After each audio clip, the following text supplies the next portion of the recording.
ಎಲ್ರಿಗೂ ಶುಭೋದಯ. ಎಲ್ಲರೂ ಹೇಗಿದ್ದೀರಾ? ಚೆನ್ನಾಗಿದ್ದೀರಾ? ನಾನಂತೂ ತುಂಬ ಚೆನ್ನಾಗಿದ್ದೀನಿ. ಅದೇ ರೀತಿ ಎಲ್ಲರೂ ಚೆನ್ನಾಗಿರಬೇಕು. Welcome to my channel Sahaya's kitchen. ನಾನು ಇವತ್ತು ನಿಮ್ಮ ಹತ್ರ ಶೇರ್ ಮಾಡ್ತಾ ಇರೋಂಥ ವಿಡಿಯೋ ಇದು ಬಂದ್ಬಿಟ್ಟು ಸಿಂಪಲ್ ವ್ಲಾಗ್. ನನ್ನ ಮಾರ್ನಿಂಗ್ ರೊಟೀನು ಇದೆ. ಅದೇ ರೀತಿ ಇದು ಬಂದ್ಬಿಟ್ಟು ದೇವಸ್ಥಾನ.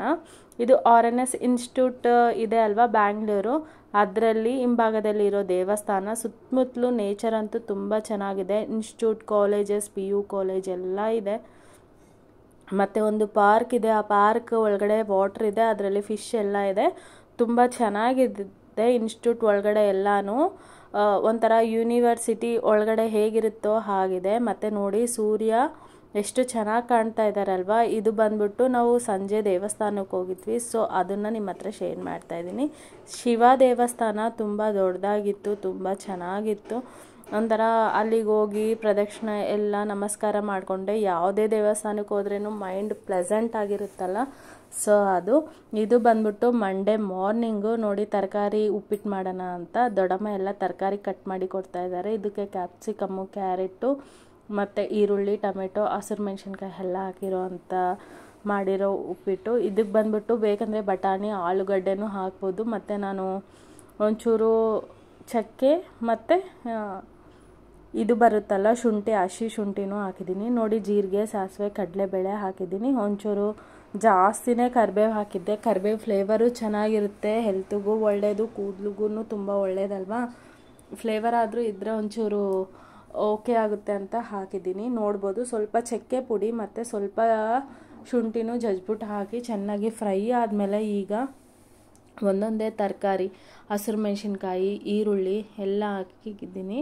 ಮತ್ತು ಆದಮೇಲೆ ಕ್ಯಾರೆಟು ಹಾಕಿ ಚೆನ್ನಾಗಿ ಮಿಕ್ಸ್ ಮಾಡಿದ್ದೀನಿ. ಮಿಕ್ಸ್ ಮಾಡಿದ್ಮೇಲೆ ಕ್ಯಾರೆಟು ಹಾಕಿದ್ಮೇಲೆ ನಾನು ತರಕಾರಿ, ರಿಮೈನಿಂಗ್ ತರಕಾರಿ ಏನೇನು ಕಟ್ ಮಾಡಿ ಇಟ್ಕೊಂಡಿದ್ದೆ, ಟೊಮೆಟೊ, ಕ್ಯಾಪ್ಸಿಕಮ್ಮು ಅದನ್ನು ಹಾಕಿ ಚೆನ್ನಾಗಿ ಫ್ರೈ ಮಾಡಿದ್ದೀನಿ. ಈ ತರಕಾರಿ ಉಪ್ಪಿಟ್ಟು ಒಂಥರ ತುಂಬ ಟೇಸ್ಟಿಯಾಗಿರುತ್ತೆ. ಇದಕ್ಕೆ ಚಕ್ಕೆ ಮತ್ತು ಶುಂಠಿ ಎಲ್ಲ ಸೇರಿಸಿರ್ತೀವಲ್ವ, ಆ ಫ್ಲೇವರೇ ಒಂಥರ ಡಿಫ್ರೆಂಟ್ ಆಗಿರುತ್ತೆ. ಇದು ಬಂದ್ಬಿಟ್ಟು ಕ್ಯಾಪ್ಸಿಕಮ್ಮು ಹಾಕ್ರೇನೂ ಒಂಥರ ಡಿಫ್ರೆಂಟ್ ಫ್ಲೇವರ್ ಇರುತ್ತೆ. ತುಂಬ ನನಗೆ ಇಷ್ಟ ಆಗುತ್ತೆ. ಒಬ್ರೊಬ್ರಿಗೆ ಇಷ್ಟ ಆಗಲ್ಲ, ಬಟ್ ಒಬ್ರೊಬ್ರಿಗೆ ಇಷ್ಟಪಡ್ತಾರೆ. ಈ ಥರ ತರಕಾರಿ ಉಪ್ಪಿಟ್ಟು ಮಾಡ್ಕೋಬೇಕಂದ್ರೆ ಈ ಥರನೂ ಟ್ರೈ ಮಾಡಿ, ತುಂಬ ಟೇಸ್ಟಿಯಾಗಿರುತ್ತೆ. ಕ್ಯಾಪ್ಸಿಕಮ್ ಹಾಕಾಯಿತು, ಟೊಮೆಟೊನೂ ಹಾಕಿ ಚೆನ್ನಾಗಿ ಒಂದು ಮಿಕ್ಸ್ ಕೊಟ್ಟು ಚೆನ್ನಾಗಿ ಒಂದು ಸ್ವಲ್ಪ ಸಾಲ್ಟ್, ಒಂದು ಸ್ವಲ್ಪ ಪಿಂಚ್ ಆಫ್ ಅರಿಶಿನ ಹಾಕಿದ್ದೆ. ಯಾಕಂದರೆ ತರಕಾರಿ ಎಲ್ಲ ಇದೆ ಅಲ್ವಾ, ಸ್ವಲ್ಪ ಚೆನ್ನಾಗಿ ಬೇಯುತ್ತೆ ಅಂತ ಒಂದು ಚೂರು ಸಾಲ್ಟ್, ಪಿಂಚ್ ಆಫ್ ಸಾಲ್ಟ್, ಚೂರು ಸಾಲ್ಟು ಎಷ್ಟು ರುಚಿಗೆ ಎಷ್ಟು ಬೇಕೋ ಅಷ್ಟು. ಟರ್ಮರಿಕ್ ಸ್ವಲ್ಪ ಒಂದು ಪಿಂಚ್ ಅಂತಲೇ ಹೇಳ್ಬೋದು, ಕಲರ್ಗಲ್ಲ, ಸುಮ್ಮನೆ ಅಷ್ಟೇ ಒಂಚೂರು ಹಾಕಿದ್ದೆ ಅಷ್ಟೇ. ತರಕಾರಿ ಉಪ್ಪಿಟ್ಟಂತೂ ನಂಗೆ ಇಷ್ಟ ಆಯಿತು. ತುಂಬ ಹುಡಿಯಾಗಿ ಬಂದಿತ್ತು, ಉದ್ರಾಗಿ ಚೆನ್ನಾಗಿತ್ತು. ಇದಕ್ಕೆ ನಾನು ಗೋಡಂಬಿ ಹಾಕೋದು ಮರ್ತೋದೆ. ಗೋಡಂಬಿ ಹಾಕಿದ್ರೂ ತುಂಬ ಚೆನ್ನಾಗಿರುತ್ತೆ. ಇದಕ್ಕೆ 1 ಗ್ಲಾಸ್ಗೆ ನಾನು 2.5 ಗ್ಲಾಸ್ ನೀರು ಥರ ಹಾಕ್ಕೊಂಡಿದ್ದೆ ಉಪ್ಪಿಟ್ಟು ರವೆಗೆ. ನೋಡ್ಬೋದು ನೀರು ಚೆನ್ನಾಗಿ ಮಳ್ಳಿಸ್ಕೊಂಡ್ಬಿಟ್ಟಿದ್ದೆ, ಯಾಕಂದರೆ ಮಾರ್ನಿಂಗ್ ಬೇಗ ಆಗಬೇಕಲ್ವಾ, ಮಗು ಸ್ಕೂಲ್ಗೆ ಹೋಗುತ್ತಲ್ವ, ಸೊ ಅವ್ನು ಹೋಗೋಷ್ಟಿಗೆಲ್ಲ ಅವನಿಗೆ ಫೀಡ್ ಮಾಡಬೇಕು. ಬೇಗ ಮಾಡಿಬಿಟ್ಟು ಫೀಡ್ ಮಾಡೋದು ಇರುತ್ತೆ. ಸೊ ಹಾಗಾಗಿ ರವೆ ಎಲ್ಲ ಬನ್ಸಿ ರವೆದಿಂದ ಮಾಡಿರೋರು, ರವೆ ಎಲ್ಲ ಚೆನ್ನಾಗಿ ಹುರ್ಕೊಂಬಿಟ್ಟು ಆ ರವೆನೂ ಹಾಕಿದ್ದೀನಿ. ಚೆನ್ನಾಗಿ ಒಂದು ಮಿಕ್ಸ್ ಕೊಟ್ಟರೆ ಈಗ ಒಂದು 5 ಮಿನಿಟ್ಸಲ್ಲಿ ಉಪ್ಪಿಟ್ಟು ರೆಡಿ ಆಗುತ್ತೆ. ಆಮೇಲೆ ನಾನು ನಿಮಗೆ ಯಾವ ರೀತಿ ಬಂದಿತ್ತು ಫೈನಲ್ ಆಗಿ ಅಂತಲೂ ಶೇರ್ ಮಾಡ್ತೀನಿ. ತುಂಬ ಹುಡಿಯಾಗಿ ಇರುತ್ತೆ. ನಾನು ಹೇಳಿರೋ ಅಳತೆ ಪ್ರಕಾರನೇ ಮಾಡ್ಕೊಳ್ಳಿ. ಒಂಚೂರು ಜಾಸ್ತಿ ಸಾಫ್ಟ್ ಬೇಕಂದರೆ ಒಂದು ಗ್ಲಾಸ್ ಜಾಸ್ತಿ ನೀರು ಹಾಕಿದ್ರೆ ಆಯಿತು, ಅಷ್ಟೇ.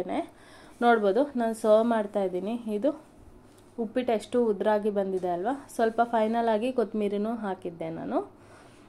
ಟೇಸ್ಟ್ ಅಂತೂ ತುಂಬ ಚೆನ್ನಾಗಿತ್ತು, ನೀವು ಟ್ರೈ ಮಾಡಿ, ಓಕೆನಾ.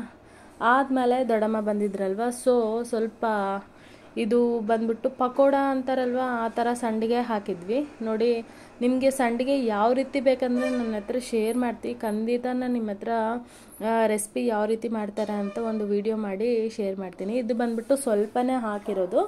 ಅಕ್ಕಿ ಹಿಟ್ಟು ಮನೇಲಿ ಬೀಸ್ಕೊಂಡು ಬಂದಿರ್ತಾರಲ್ವ, ಅದೇ ಹಿಟ್ಟಿಂದ ಮಾಡಿರೋದು. ಆಲೂಗಡ್ಡೆ, ಈರುಳ್ಳಿ, ಕೊತ್ತಂಬರಿ ಸೊಪ್ಪು, ಅಜ್ವಾನು ಮತ್ತು ಸ್ವಲ್ಪ ಹಸಿರು ಮೆಣಸಿನ್ಕಾಯಿ, ಸಾಲ್ಟ್ ಹಾಕಿ ಚೆನ್ನಾಗಿ ಬೇಯಿಸ್ಬಿಟ್ಟು ಸೊಂಡಿಗೆ ಹಾಕಿರೋದು. ಇದನ್ನು ಪಕೋಡಿ ಅಂತಾರೆ. ಸೊಂಡಿಗೆ ತುಂಬ ಟೇಸ್ಟಿಯಾಗಿರುತ್ತೆ ಅನ್ನಕ್ಕೆಲ್ಲ ನಂಚ್ಕೊಳ್ಳೋದಕ್ಕೆ. ನಾನು ಹಾಕ್ತಾಯಿದ್ದೀನಿ, ನೋಡ್ಬೋದು. ದೊಡ್ಡಮ್ಮ ನಾನು ಇಬ್ಬರು ಸೇರಿಕೊಂಡು ಹಾಕಿದ್ವಿ ಎಲ್ಲನೂ. ಇದು ಒಣಗಿದ ಮೇಲೆ ನಾನು ಬೇಯಿಸ್ಬಿಟ್ಟು ನಿಮ್ಮ ಹತ್ರ ಶೇರ್ ಮಾಡ್ತೀನಿ ಯಾವ ರೀತಿ ಬರುತ್ತೆ ಅಂತ. ತುಂಬ ಕ್ರಿಸ್ಪಿಯಾಗಿ ಚೆನ್ನಾಗಿರುತ್ತೆ. ಆಚೆ ಎಲ್ಲ ಬಿಸಿಲಲ್ವ, ಅದಕ್ಕೆ ಮನೆಯಲ್ಲಿ ಹಾಕ್ಬಿಟ್ಟು ಆಚೆ ಮೇಲೆ ತೊಗೊಂಡೋಗಿ ಇಕ್ಕೋಣ ಅಂತ. ಸ್ವಲ್ಪ ಆರಿದ ಮೇಲೆ ಹೇಗೆ ಅನ್ನಿಸ್ತಾ ಇದೆ, ಫೈನಲ್ ಆಗಿ ಹೇಗಿದೆ ನೋಡ್ಬೋದು ನಮ್ಮದು ಈ ಸಂಡಿಗೆ. ನಿಮಗೆ ಈ ವಿಡಿಯೋ ಇಷ್ಟವಾದಲ್ಲಿ ಒಂದು ಲೈಕ್, ಶೇರ್, ಕಾಮೆಂಟ್ ಮಾಡಿ. ಅದೇ ರೀತಿ ನನ್ನ ಚಾನಲ್ನ ಸಬ್ಸ್ಕ್ರೈಬ್ ಮಾಡ್ಕೊಂಡು ನೋಡಿ. Thank you.